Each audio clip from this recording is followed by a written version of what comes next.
Happy New Year, friends, and welcome to Big T's 3-Minute Market Minder, the first one of the year, and boy, is it a doozy. For the last year, I've been warning you about something called the war on cash. And what I have been telling you is that governments are going to increasingly go out of their way to try and control your money.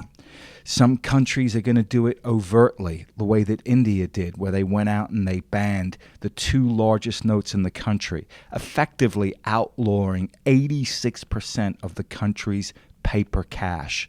Other countries are going to be a bit more insidious about it. They're going to say, well, you can't do cash transactions above $1,000, which is something that Italy just did. And I said that as this wave of this war on cash continues, it is going to have a very beneficial effect on non-traditional assets like Bitcoin. And the reason why Bitcoin will do well, the more that the world's governments try to control your cash, is that Bitcoin is completely, if it's held properly, it's completely untraceable and it is completely uncontrollable by any central governing authority. And I said that that will give it tremendous value.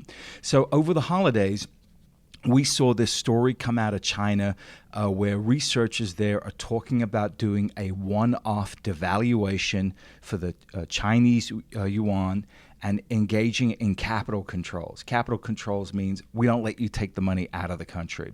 And so what's been going on? What's been happening is that money has been fleeing out of China and going into Bitcoin. And you can see this chart is critically important. It shows you the market cap of Bitcoin.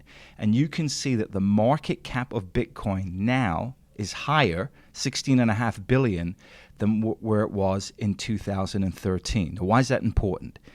That's the market cap chart. Now, this is the price chart. Okay, so you can see that Bitcoin hit an all-time price high in 2013, but Bitcoin's actually more valuable now, even though it hasn't hit a new price high, because there are more Bitcoins that are out there. So Bitcoin is actually more valuable than it was back in 2013. Bitcoins are now trading at over $1,000 a Bitcoin. I think once we clear that overhead resistance here, which will happen, I think, relatively soon, you will see Bitcoin prices go much, much, much higher. And again, the catalyst behind this movement into Bitcoin is this relentless war on cash that is being conducted on all fronts by all governments. It's not just the Chinese, it's the Europeans. It's happening here in the United States.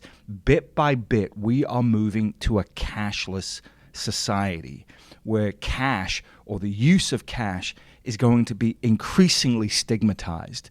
Friends, there is a way out of this. I have said since the beginning of last year, it is important that everybody owns at least a little bit of Bitcoin. I'm not saying go cash in all your retirement plan and go load up the boat on Bitcoin, but as a phenomenal chaos hedge against this very clear-cut assault on physical cash, I think Bitcoin has a place in everybody's portfolio.